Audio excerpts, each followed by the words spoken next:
अत्र च प्रकरणे एक विशेष बात दिखा रहे हैं।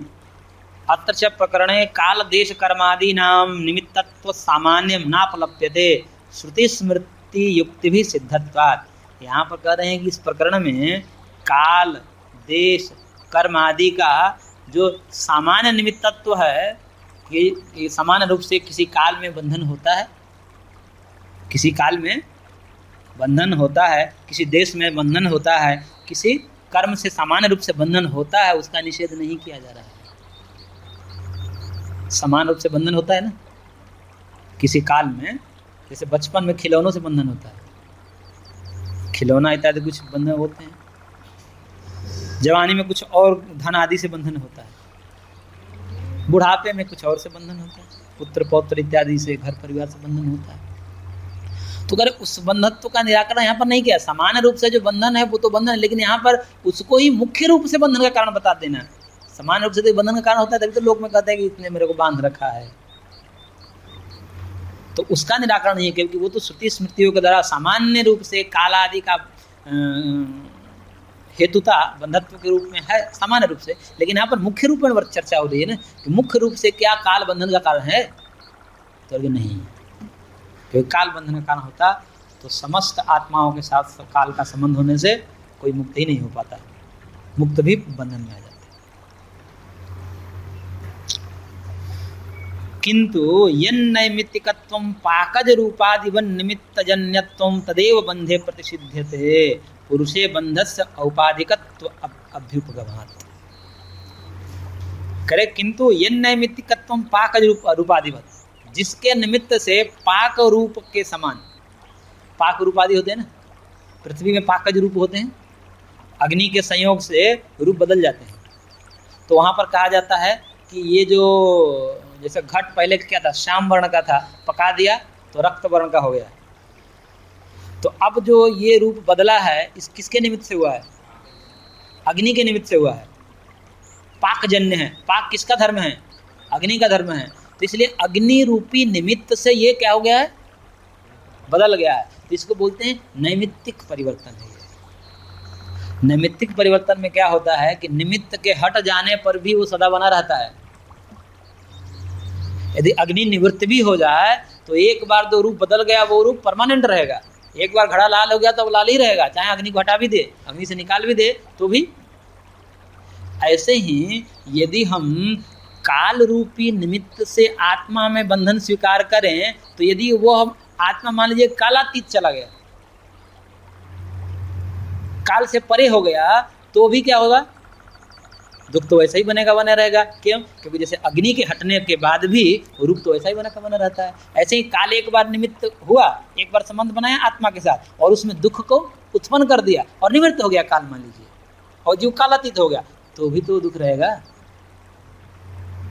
तो कह रहे कि इस प्रकार के नैमित्तिकत्व बंधत्व का निराकरण किया गया है इस सूत्र के द्वारा। तो फिर आगे सिद्धांत क्या है? कहने का तात्पर्य है कि आत्मा का न स्वाभाविक बंधन है और आत्मा का नहीं नैमित्तिक बंधन है। तब सिद्धांत रूप में इसको याद रखिएगा आप कि आत्मा का बंधन तो कैसा है, उसको एक लाइन में कह दिए, पुरुषे बंधस्य औपाधिकत्व अभ्युपगम। पुरुष में जो बंधन है और औपाधिक बंधन स्वीकार किया गया है। औपाधिक बंधन समझते हैं? हाँ? औपाधिक बंधन होता है कि जब तक उपाधि रहती है तब तक बंधन होता है, और उपाधि के हटते ही बंधन अपने आप हट जाता है। जैसे स्फटिक मणि है, स्फटिक मणि लाल हो गई, लाल हो गई किसके कारण? जपा पुष्प के सन्निधि के कारण, जपा पुष्प रूपी उपाधि कारण। मतलब नजदीक, उपाधि क्या करता है? नजदीक में चिपका दिया जाता है। तो जपा पुष्प, गुड़हल का फूल उसके सामने रख दिया गया तो क्या हो गया?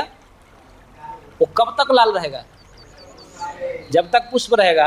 पुष्प को हटाइए वो लाल भी हट जाएगा। इसी को कहते हैं कि औपाधिक, औपाधिक है, यानी कि जैसे स्फटिक मणि में रक्तता पीतता इत्यादि वर्ण है, वो क्या है? पुष्प रूपी उपाधि के कारण है। जब तक उपाधि आ रहती है तब तक भ्रम होता है। औपाधिक मतलब भ्रम। यानी कि जब तक सामने कोई उपाधि रहती है उसका प्रतिबिंब उसमें पड़ता है, इस कारण से उसमें आभास होता है। लेकिन आभास काल में भी वो उससे अतिरिक्त ही होता है, उसका स्वरूप कुछ भी नहीं होता है। जैसे उपाधि हटा दी गई अपने स्वरूप में आ गया, स्वरूप में था ही पहले से, वो तो आभास हो रहा था। ऐसे ही पुरुष में जो दुख है वो क्या है, औपाधिक है। जब तक अविवेक है तब तक आपको दुख का आभास हो रहा है, अविवेक हटा दुख गायब। इसे वो कहते हैं औपाधिक बंधत्व। तो सांख्य के अनुसार जीव का बंधन कैसा है, औपाधिक, न स्वाभाविक है न नैमित्तिक है, क्योंकि स्वभाव भी नहीं हट सकता और निमित्त भी नहीं हट सकता। क्योंकि एक बार निमित्त आ गया तो निमित्त वाला पदार्थ हट भी जाए तो भी गुणधर्म रहेंगे उसमें। जैसे अग्नि एक बार निवृत्ति भी हो जाती है तो भी उससे जन्य जो रूप है वो रहता है उस वस्तु के साथ।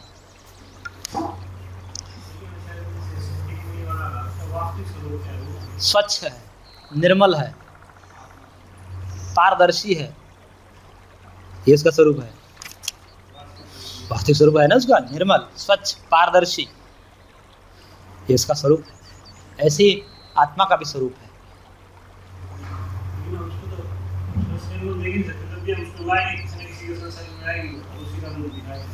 क्यों, ऐसा थोड़े होता है? सारा फूल वो लटा दीजिए हमने से।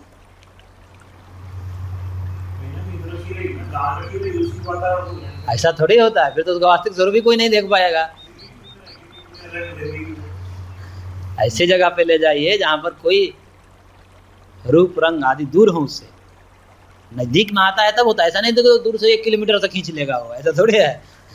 एकदम नजदीक लाएंगे तब होता है। थोड़ा दूर कर दीजिए उसको, तब देखिए पारदर्शी स्वच्छ स्वभाव उसका दिखता है। हाँ वैसे ही समझिए, हाँ वैसे ही है। तो ऐसे ही आत्मा का है, आत्मा दुख से सर्वथा रहित है, लेकिन अविवेक के कारण दुख आभास होने लगता है। लेकिन आभास काल में फिर नहीं लगता कि आभास है, सच्चा ही लगता है। जब दुख होता है तो लगता है कि आभास हो रहा है दुख का, ऐसा लगेगा मैं दुखी हूँ, यही अनुभव होता है। मैं दुखी हूँ यही अनुभव होता है, ये नहीं लगता कि दुख का आभास हो रहा है मेरे अंदर। आभास काल में तो लगता है कि वास्तविक ही है। यही तो खेल है भाई साहब। सारा दुख आभास है, देखिए इसको हटाना है, यही बहुत बड़ा पुरुषार्थ। वास्तविक होता तो क्या हाल होता हटा ही नहीं पाते। अवास्तविक होने पर ही दुख अवास्तविक है, आभास है, इसको हटाने में कितने परिश्रम करना पड़ता है।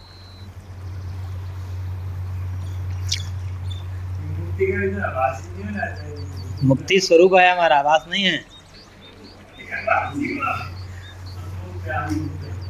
मुक्त एक आभास होता, हो रहा है आपको मुक्त का आभास। यदि मुक्ति का आभास होता, यदि मुक्त हमारा आभास स्वरूप होता तो आभास हो रहा है आपको मैं दुख से रहित हूँ।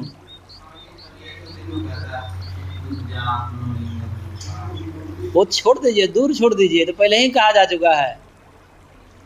वहां से एक स्टेप ऊपर चले गए हैं, वहां प्रश्न पीछे का पूछ रहे हैं। वो नहीं है, वो खंडित हो गई बातें, उससे भी ऊपर उठाया जा रहा है आपको। ना ना, ये सब आत्मा के धर्म ना, ये सब मन के धर्म है, अंतःकरण के धर्म। इच्छा, द्वेष, सुख, दुख, ये सब किसके धर्म है? अंतःकरण के धर्म।